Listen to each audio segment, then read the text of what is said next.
Good morning, friends. The dogs are going nuts because I just ran past them. I'm going for a fresh winter morning walk, and it is cold AF. So today I thought I would answer a question from the mailbag. Erin sent me an email, and she said, I really want to know how female breadwinners do it. Like, how do women who have children actually, like, how much do they work? How do they fit in running a business in addition to taking care of children? Like, how do you make that happen and actually have success? So I thought, I bet a lot of people have that question. So let's answer it. And it's one that I had years ago as well. And so Erin specifically asked, she said, because all the white guys out there have their elaborate morning routines and presumably wives who take care of their children while they're doing this elaborate morning routine. And so she's like, I'd really like to hear from somebody who, understands the reality of my life and what I'm dealing with small children. And how can I make this whole entrepreneurial journey work? So Erin specifically asked that I cover what was my schedule like 10 years ago when I first started my business. What is it like, what was it like 5 years ago, 5 years into the journey, and what is it like now? And for context, I started my business in 2010. So I'm 10 years in. Okay. So when I first started my business, there was definitely hustle involved. Okay. So, I had a full-time job at the time. And so I would get up at like 5 or 6 in the morning, spend probably about 2 hours working on my business. I even made it so that I sort of changed my routine so that I could get showered and ready for work as quickly as humanly possible. And so I was able to have a solid 2 hours to work on my business every morning. Then I would work on my business during my lunch break. And then I would come home from work and work on my business. Now, I didn't have kids then, right? I got pregnant with my daughter 6 months into building my business. And so it was easier, right?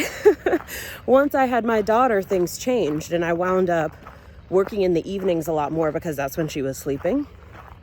And so like whenever she would take naps, I'd be working on my business, and I treated it like a priority, and I fitted in every crevice I could.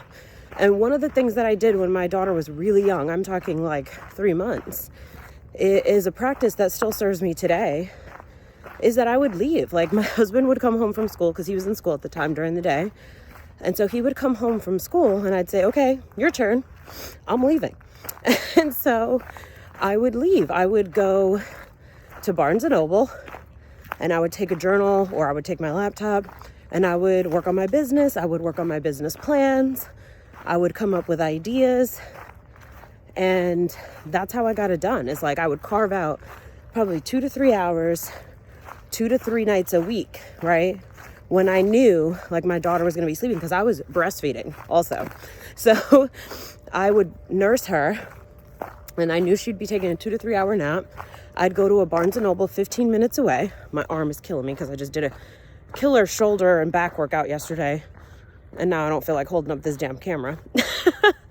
but anyway, so that's what I would do. I prioritized it and I shoved it in wherever I could, right?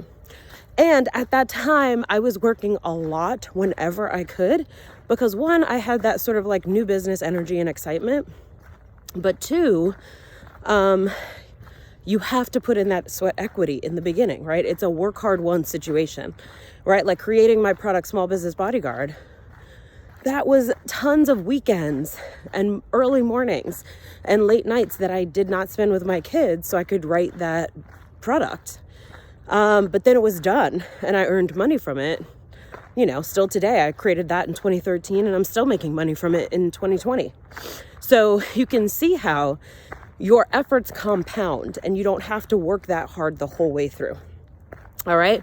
So that was when I started. 5 years ago, I started building a team. So I had a law firm at the time. So I had associates in my law practice and I had admin staff. Probably about 4 people max was whatever, so 5 of us total, myself and 4 team members. And that enabled me to work reasonable hours.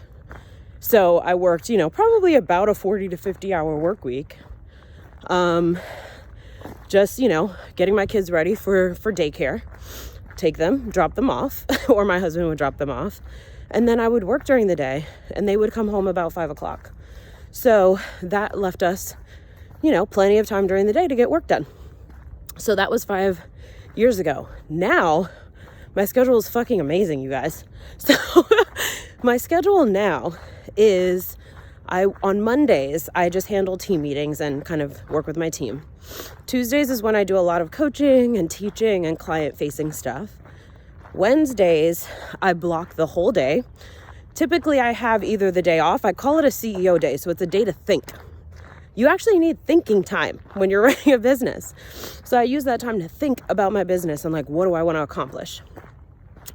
Or to create content or just crunch numbers or whatever I need to do as a CEO to move the business forward. Now, because I'm writing a book, I'm using Wednesdays for writing my book.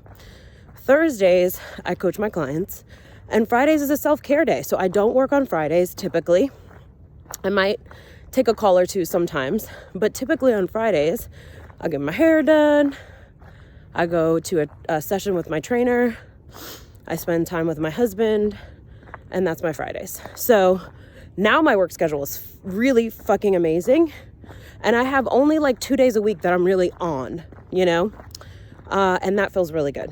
So if you are a female breadwinner, if you are a mom building a business, just know that if you're working really hard right now, you won't have to do that forever. And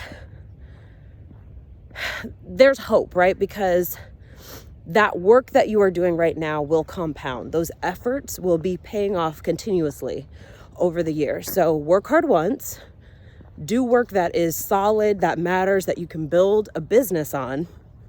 And then later, I'm gonna switch arms again.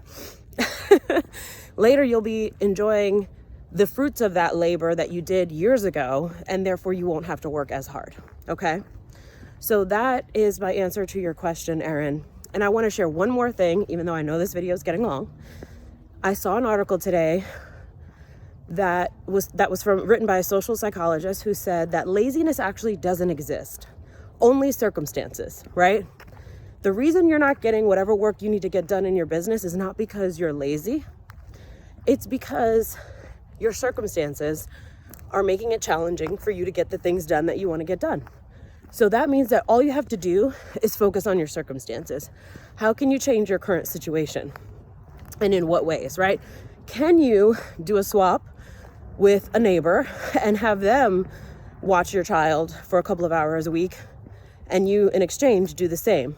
Can you pay someone for just a couple of hours a week of help? Can you leave 2 evenings a week and go to Barnes & Noble and work on your business, right?